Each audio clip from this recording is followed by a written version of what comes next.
मेरा और तुम्हारा चीज़ों को देखने का नज़रिया अलग है, क्योंकि हम दोनों अलग। शायद हम दोनों अलग शहर से आते, शायद अलग घर से भी आते, शायद दोनों अलग किताबें भी पढ़ते, लेकिन अगर ये सब भी नहीं फिर भी हम दोनों अलग हैं, कि हम दोनों एक ही चीज़ को दो अलग नज़रों से देखते हैं। मैं 6 को 6 देखता हूँ, तुम 6 को 9 देखते हो। तुम 8 को शून्य के ऊपर शून्य देखते हो, लेकिन मैं उसी 8 को गिरा के अनंत देखता हूँ, क्योंकि हम दोनों अलग, क्योंकि हम दोनों अलग हैं। लेकिन तुम अड़िया, और तुम जानते हो कि हर किसी की नज़रिया उनकी खुद की दुनिया होती है, और अपनी दुनिया से ना कोई खिलवाड़ करता है ना करने देता है। लेकिन तुम अड़िया हो, तुम जिद्दी हो, तुम ये बात नहीं मानते हो।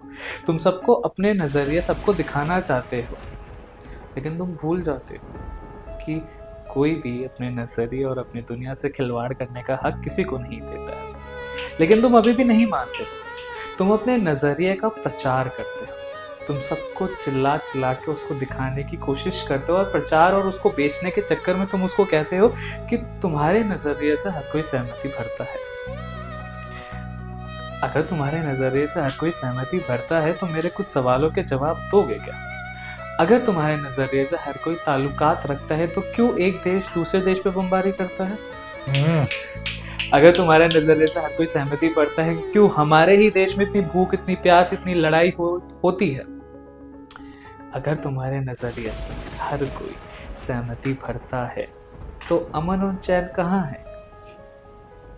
शायद लोगों को तुम्हारे नज़रिए से सहमति नहीं है या फिर कोई ताल्लुकात नहीं रखते हैं, उनको शायद तुम्हारे दुनिया का एक छोटा सा टुकड़ा पसंद आता होगा, उस टुकड़े को उखाड़ के वो अपनी दुनिया में जोड़ लेते हों। अब तुम्हें दूसरों का शून्य समझना पड़ेगा, तभी लोग तुम्हारा 8 समझेंगे। लेकिन अगर तुम 8 नहीं समझोगे, शून्य पे जाने की कोशिश करोगे, तो बीच में अनंत का खो जाओगे। तो ये जो सफर है ये तय तो करना पड़ेगा। अगर तय नहीं करोगे, अनंत का मालूम पता नहीं लगेगा, तो तुम्हारी दुनिया भी सैकड़ों दुनिया में से बस एक छोटा सा टुकड़ा बन के रह जाएगी।